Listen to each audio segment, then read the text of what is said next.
Assalamualaikum warahmatullahi wabarakatuh.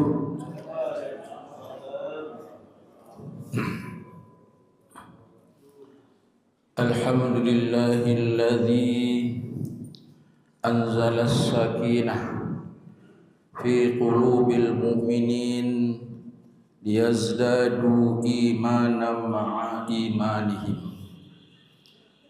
Ashhadu an la ilaha illallah wahdahu la syarikalah wa ashhadu anna Muhammadan abduhu wa rasuluhu la nabiyya ba'da.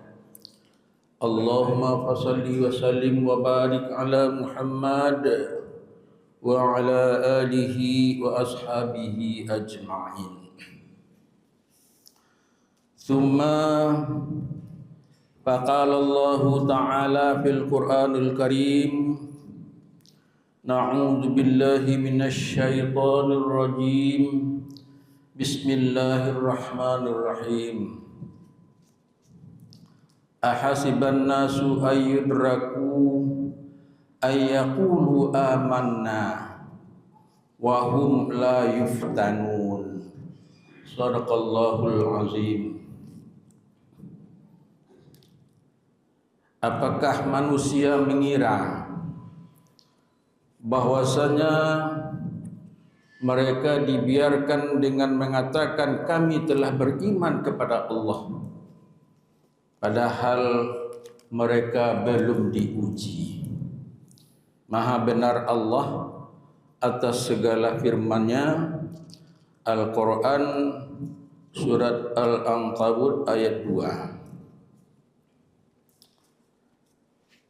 Bapak-bapak dan ibu jamaah subuh Masjid As-Sakinah yang dirahmati Allah, pertama-tama marilah kita sama-sama bersyukur kepada Allah dengan mengucapkan Alhamdulillahirabbil alamin, karena sampai saat ini kita masih diberi rahmat dan nikmat-Nya. Dengan rahmat dan nikmat-Nya itulah kita masih mampu menggerakkan hati kita, kita masih mampu melangkahkan kaki dan mengayunkan tangan kita datang ke rumah Allah untuk berubudiyah kepada Allah Subhanahu wa taala. Mudah-mudahan menjadi amal ibadah bagi kita, dan mudah-mudahan kita dibalas, semua amal ibadah kita diterima dan dibalas oleh Allah Subhanahu wa taala hendaknya. Amin amin ya rabbal alamin. Selanjutnya salawat beriring salam tidak lupa pula kita sampaikan kepada junjungan kita Nabi besar Muhammad sallallahu alaihi wasallam. Allahumma salli ala Muhammad wa ala ali Muhammad. Bapak-bapak dan ibu yang dirahmati Allah, sudah menjadi ketetapan bahwasanya Allah tidak membiarkan manusia untuk menjalani kehidupan di dunia ini tanpa ada ujian. Dan Allah menguji manusia itu sesuai dengan kemampuannya masing-masing. Kata Allah, la yukallifullahu nafsan illa wus'aha. Kami akan menguji seseorang sesuai dengan kemampuannya masing-masing. Manusia diuji oleh Allah lantaran kasih sayang Allah sangat besar kepada manusia itu sendiri. Dengan diujinya itu, maka Allah mengetahui siapa imannya yang benar-benar, siapa yang imannya benar-benar kuat dan layak baginya surga. Dan Allah mengetahui juga siapa imannya yang dusta, yang pantas ia ditempatkan di dalam neraka. Semakna dari ayat ini, bapak-bapak dan ibu, salah seorang sahabat Rasulullah sallallahu alaihi wasallam yang bernama Khabbab bin Arad radhiyallahu anhu. Suatu ketika beliau sangat bersedih sekali melihat penderitaan yang diderita oleh Rasulullah sallallahu alaihi wasallam. Beliau melihat ketika Rasulullah sallallahu alaihi wasallam berdakwah, banyak para kaum kafir di waktu itu mencemoohkan, mencaci, menghina dan lain-lain sebagainya. Bahkan Rasulullah sallallahu alaihi wasallam dikala itu dikepung dan dikejar untuk dibunuh oleh kaum kafir Quraisy. Selain daripada itu juga Rasulullah sallallahu alaihi wasallam pernah dilempari dengan kotoran hewan. Dan akan pernah beliau dilempar dengan batu sehingga patah giginya. Bisa kita bayangkan berapa ujian-ujian yang diberikan Allah kepada Rasulullah dalam menegakkan ajaran agama Islam. Tetapi Rasulullah bersabda, apa kata Rasulullah kepada Khabbab bin Arad radhiyallahu anhu? Wahai Khabbab, ketahuilah bahwasanya orang-orang sebelum kamu pernah disisir kepalanya dengan sisir besi sehingga terkelupas kulit dan urat kepalanya. Namun beliau tetap istiqamah di dalam agama Islam. Selain daripada itu ada juga salah seorang sahabat dipancung lehernya sehingga kepala dengan badannya berpisah. Namun ia tetap teguh di dalam agama Islam. Gitulah ujian-ujian yang diberikan Allah kepada orang-orang yang terdahulu, dan orang-orang tersebut lulus menjalani ujian-ujian tersebut. Bapak-bapak dan ibu yang dirahmati Allah, di dalam menjalani kehidupan ini, Allah menghadapkan kepada kita dengan dua kondisi. Yang pertama, kondisi suka. Yang kedua, kondisi duka. Di dalam Al-Quran juga Allah mengatakan, wa nablughum bisyarri wal khairi fitnah. Sungguh kami uji kamu dengan kesusahan dan dengan kesenangan sebagai ujian, kata Allah. Jadi di dalam hidup ini, bapak-bapak dan ibu, kita manusia ini tidak terlepas dari ujian. Ada ujiannya diuji dengan kesusahan, diuji dengan kemiskinan, diuji dengan sakit-sakitan. Ada juga diuji dengan kesenangan, diuji dengan kekayaan, diuji dengan jabatan-jabatan. Jadi semuanya itu adalah ujian dari Allah. Di dalam Al-Quran yang baru saja kita bacakan tadi, di situ Allah mendahulukan dengan kata-kata syarri, baru dengan khairi. Artinya Allah mengatakan, kami uji kamu dengan keburukan, baru dengan kebaikan. Kenapa Allah mengatakan mendahulukan kata-kata keburukan baru dengan kebaikan? Karena apabila seseorang itu diuji dengan serba kekurangan, maka banyak orang-orang tersebut yang lulus dari ujian. Bisa kita lihat bapak-bapak dan ibu, apabila diuji seseorang itu dengan kemiskinan, diuji dengan kegagalan-kegagalan, banyak orang tersebut yang semakin mendekatkan diri kepada Allah Subhanahu wa taala. Semakin banyak doa-doa yang diminta kepada Allah Subhanahu wa taala.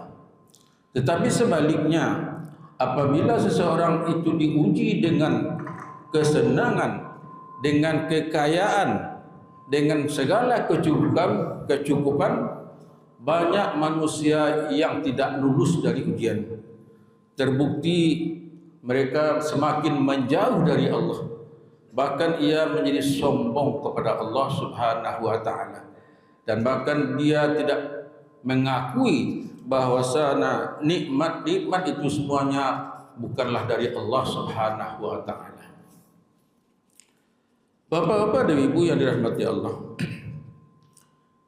di dalam literatur agama Islam di saat ini, sekurang-kurangnya ada 5 macam ujian manusia yang hendak kita sadari.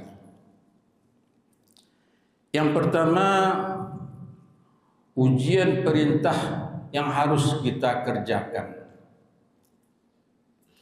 Yang kedua, ujian larangan yang harus kita hentikan. Yang ketiga, ujian nikmat yang harus kita syukuri. Yang keempat, ujian sengsara yang harus kita sabari. Yang kelima adalah ujian dari setan yang harus kita perangi. Dalam kesempatan ini, Bapak-bapak dan Ibu, kami akan mencoba menguraikan salah satu ujian-ujian yang diberikan Allah kepada manusia, yaitu ujian perintah yang harus dikerjakan. Di dalam Al-Quran banyak perintah-perintah Allah yang harus kita kerjakan. Ada yang namanya wajib dan ada namanya yang sunat. Kalau non wajib adalah salat, zakat, berpuasa dan menunaikan ibadah haji. Kalau non sunat banyak belum enak. Berarti membaca Al-Quran, bersedekah, berzikir, melaksanakan puasa sunat, salat sunat dan lain-lain sebagainya. Ini perintah-perintah Allah yang harus dikerjakan. Semuanya itu diuji oleh Allah. Apakah kita mampu menjalankan perintah-perintah Allah itu atau tidak? Kalau kita mampu mengerjakan, berarti iman kita lakukan. Sebagaimana janji Allah, orang tersebut layak ditempatkan di dalam surga. Tetapi kalau kita masih tidak mampu atau masih ragu-ragu dengan perintah-perintah Allah, maka berarti iman awak itu alun kue. Jadi kalau iman awak alun kue, kita masih ragu-ragu juga untuk menjalankan perintah-perintah Allah, maka Allah akan ragu pula akan masukkan kita ke dalam surga. Bapak-bapak dan ibu yang dirahmati Allah, Allah memerintahkan kepada manusianya sesuai dengan kemampuannya kita masing-masing. Kalau kita, bapak-bapak dan ibu, hanya diperintahkan itu aja lah, seperti salat, puasa, zakat, naik haji kalau mampu, kan betul itu. Kalau kita lihat bapak-bapak dan ibu, ujian kepada para nabi-nabi kita dahulu mungkin lebih baik perintah-perintah Allah lain kepada beliau daripada kepada kita. Kita lihat salah seorang nabi kita, yaitu Nabi Ibrahim alaihissalam. Bapak-bapak ibu, Nabi Ibrahim alaihissalam itu diperintahkan oleh Allah untuk menyembelih anaknya. Itu wajib dikerjakan oleh Nabi Ibrahim alaihissalam. Kalau seandainya perintah kau diwajibkan kepada kita, bapak-bapak dan ibu, pastilah kita akan mampu untuk melaksanakannya. Yakin ambo? Ambo surang dapat ibu, ambo pribadi, kalau seandainya Allah memerintahkan untuk menyembelih hendak ambo, pastilah ambo akan mampu. So Allah tu tahu apa perintah yang diberikan kepada seseorang yang mampunya mengerjakannya. Jadi belajar kita dari perintah Allah yang diwajibkan untuk dikerjakan oleh Nabi Ibrahim, salah satunya adalah menyembelih anaknya. Apa kata Nabi Ibrahim di dalam Al-Quran? Ya bunayya inni ara fil manam inni azbahuka fanzur madza tara. Wahai anakku, aku bermimpi tadi malam. Aku bermimpi bahwasanya aku diperintah oleh Allah untuk menyembelihmu. Oleh karena itu, pikirkanlah dan apa pendapatmu.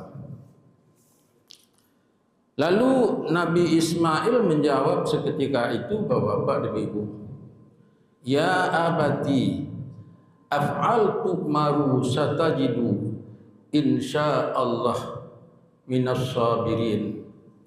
Wahai ayahku, laksanakanlah perintah Allah, jangan ragu-ragu. Insyaallah engkau menemui aku dalam keadaan orang-orang yang sabar. Bapak-bapak dan ibu yang dirahmati Allah, kalau kita ino-inoan enak, iko perintah yang luar biasa. Bahkan perintah iko bisa disebut di luar nalar manusia. Tetapi Nabi Ibrahim, yaitu imannya yang sudah betul-betul kuat, dia tidak ragu-ragu untuk melaksanakan perintah-perintah Allah. Sehingga beliau diberi gelar dengan Khalilullah, yaitu orang yang dicintai oleh Allah Subhanahu wa taala. Bapak-bapak dan ibu yang dirahmati Allah, yang perlu dalam kesempatan ini kami sampaikan, apapun perintah-perintah Allah itu haruslah kita lakukan. Perintah-perintah Allah yang Allah perintahkan kepada kita itu semuanya adalah kebaikan untuk kita semuanya. Kalau bagi Allah, kalau kita kerajokan, nak doge Allah itu rugi. Kalau di kerajaan, nak doge Allah itu beruntung. Cuma nangka beruntung atau nangka berugi kita sendiri. Bapak-bapak dan ibu yang dirahmati Allah, salah satu perintah Allah di dalam Al-Quran adalah jihadu bi amwalihim wa anfusihim. Artinya berjihad dengan harta di jalan Allah. Di dalam Al-Quran di surat Al-Hujurat ayat 15, di situ Allah berfirman, innamal mu'minuna alladzina amanu billahi wa rasulih summa lam yartaju wajahadu bi amwalihim wa anfusihim fi sabilillah ulaika humus shadiqin. Sesungguhnya orang-orang yang betul-betul beriman itu adalah orang-orang yang beriman atau orang-orang yang yakin kepada Allah dan Rasulnya, dan mereka tidak ragu sedikit pun. Dan kemudian mereka berjihad dengan harta di jalan Allah. Mereka itulah orang-orang yang benar. Jadi di dalam ayat ini, bapak-bapak dan ibu, Allah mengatakan salah satu tanda orang-orang yang betul-betul beriman, orang-orang yang imannya benar-benar layak ditempatkan di dalam surga nantinya adalah, yang pertama, ia beriman kepada Allah. Yang kedua, beriman kepada Rasulullah SAW. Yang ketiga adalah orang yang berjihad dengan harta dan diri mereka di jalan Allah, dan mereka melakukannya tidak ragu-ragu sedikit pun. Kita sering mendengar kata-kata jihad dengan harta. Apa itu jihad dengan harta? Jihad dengan harta adalah yaitu membelanjakan sebagian hartanya di jalan Allah. Orang yang mengerjakan jihad di jalan Allah yaitu orang-orang yang meyakini atau menyadari bahwasanya hartanya itu nanti akan dihisab oleh Allah Subhanahu wa taala. Harta-hartanya itu akan ditanya nanti di hari kiamat. Di mana kita dapatkan dan kemana kita belanjakan. Oleh karena itu, mulai dari sekarang kita persiapkan untuk jawaban-jawabannya. Orang-orang yang berjihad dengan harta yaitu adalah orang-orang yang salah satu mensyukuri nikmat-nikmat Allah. Dia berterima kasih kepada Allah karena Allah telah memberikan nikmat kepadanya, baik nikmat harta, baik nikmat kesehatan, mata masih bisa melihat, telinga masih bisa mendengar, mulut masih bisa berbicara, kok makan lain masih batambuh, kok lalu lain masih bakaruh, enak. Bersyukur kita kepada Allah. Cadilah kepada dunsanak kita yang lain di rumah sakit bapak-bapak dan ibu masih muda-muda lah. Untuk bernapas saja membayi itu bernapas pakai oksigen lah. Awal alhamdulillah bernapas leper aja sampai gini. Jadi patutlah kita bersyukur kepada Allah Subhanahu wa taala. Di dalam Al-Qur'an berjihad di jalan Allah, berjihad dengan harta di jalan Allah bagaikan yaitu perdagangan yang tidak pernah rugi gitu loh. Perdagangan yang tidak pernah rugi. Kalau dagang-dagang, katakanlah para pedagang-pedagang atau pengalih-pengalih itu bapak-bapak dan ibu, mungkin nanti hadunya kena beruntung, kena rugi kan betul itu. Tetapi kalau jihad dengan harta di jalan Allah, Allah mengibaratkan perdagangan yang tidak pernah rugi. Apa kata Allah? Ya ayyuhalladzina amanu hal adullukum ala tijarah tunjikum min adzabin alim. Wahai orang-orang yang beriman, maukah kami tunjukkan kepada kamu perniagaan yang baik, perniagaan yang tidak pernah merugi, perniagaan yang dijauhkan dari azab api neraka. Di dalam ayat selanjutnya Allah mengatakan tu'minuna billahi wa rasulihi wa tujahiduna fi sabilillah.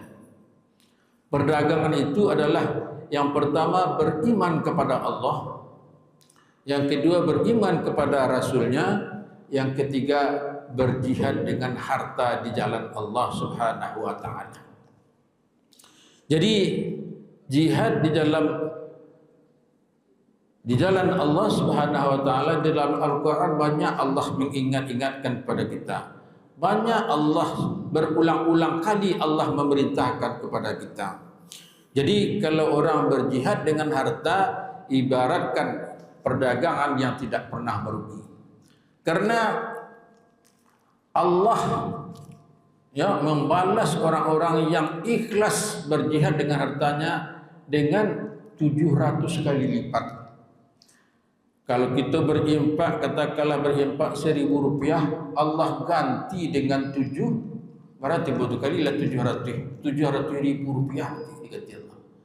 Kalau Allah memberi kita atau kita menginfakkan harta kita 10.000 rupiah saja, Allah ganti dengan 7 juta rupiah nanti.